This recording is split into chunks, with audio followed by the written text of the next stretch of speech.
everyone. So again I am available on Quick Bite series और आज मुझे Quick Bite series में इसलिए आना पड़ा कि कुछ दिन पहले 2-4 दिन पहले की बात है, मैं कहीं पढ़ रहा था कि जो हमारे देश के लेजेंडरी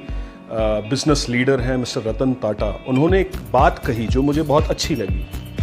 उन्होंने ऐसा कहा कि इस पैंडमिक के टाइम पर company should not remove their employees, companies को अपने एम्प्लॉयज़ को हटाना नहीं चाहिए, ये एक अच्छी सोच नहीं है। मैं उनकी इस बात से पूरा इत्तेफाक रखता हूँ और मिस्टर टाटा की इजाज़त से ही ऐसा मैं मानता हूँ कि अगर वो मेरी इस बात को सुनेंगे तो वो भी अप्रिशिएट ही करेंगे। तो मैं उनकी एक इम्प्लाइड परमिशन लेते हुए, मानी हुई परमिशन लेते हुए बात को आगे बढ़ाने की कोशिश करूंगा। मेरा मानना यह है कि कुछ फर्ज फिर कर्मचारियों का भी बनता है, एम्प्लॉयज़ का भी बनता है। हम एम्प्लॉयज़ को जब ये पता लगे कि हमारे एम्प्लॉयर जिन कंपनीज में हम काम करते हैं, अगर इस पैंडमिक के समय पर उन्होंने हमें सैलरीज दी हैं, हमें नौकरी से नहीं निकाला है,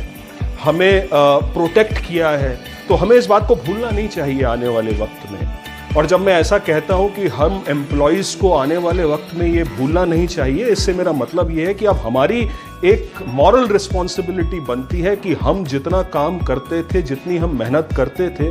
उससे दुगनी मेहनत करके अपनी ऑर्गेनाइजेशन को हम उस लेवल पर जल्द से जल्द ले जाने की कोशिश करें जिस लेवल से हम नीचे की तरफ आए। आने वाले समय में एम्प्लॉयज़ को जॉब बदलते टाइम, आने वाले समय में एम्प्लॉयज़ को अपने काम करने के तरीके में बदलाव करते टाइम, आने वाले समय में एम्प्लॉयज़ को कंपनी के प्रति अपनी ऑनेस्टी और एथिक्स को ध्यान में रखते हुए ये वक्त याद रखना चाहिए कि जब उनकी ऑर्गेनाइजेशंस और कंपनीज ने उनको इस तरीके से रखा पैंडेमिक के टाइम पर, और हमें कोशिश करनी चाहिए कि हम अपनी तरफ से अब दुगना उनको लौटा सकें। तब ये हमारे देश के लिए विन विन सिचुएशन होगी, जहां पर ये एक यूनिटी, ये एक कोऑर्डिनेशन को हम देखते हुए हम दुनिया में जल्द से जल्द बिजनेस लीडर की भूमिका में आ सकें और लोगों को ये दिखा सकें कि कहां ऑर्गेनाइजेशन और एम्प्लॉयज जब मिल जाते हैं तो मुझे लगता है we can create wonders and that is how we all benefit. सो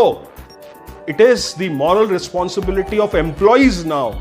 कि जिन ऑर्गेनाइजेशंस ने उनका ध्यान रखा है आने वाले कई सालों तक, अब वो उस ऑर्गेनाइजेशन का ध्यान रखें और नौकरी बदलते टाइम या काम करते टाइम इस बात का ध्यान रखें कि कब किसने किसका साथ दिया था। शायद ये बात कंपनीज के मैनेजमेंट को भी अच्छी लगेगी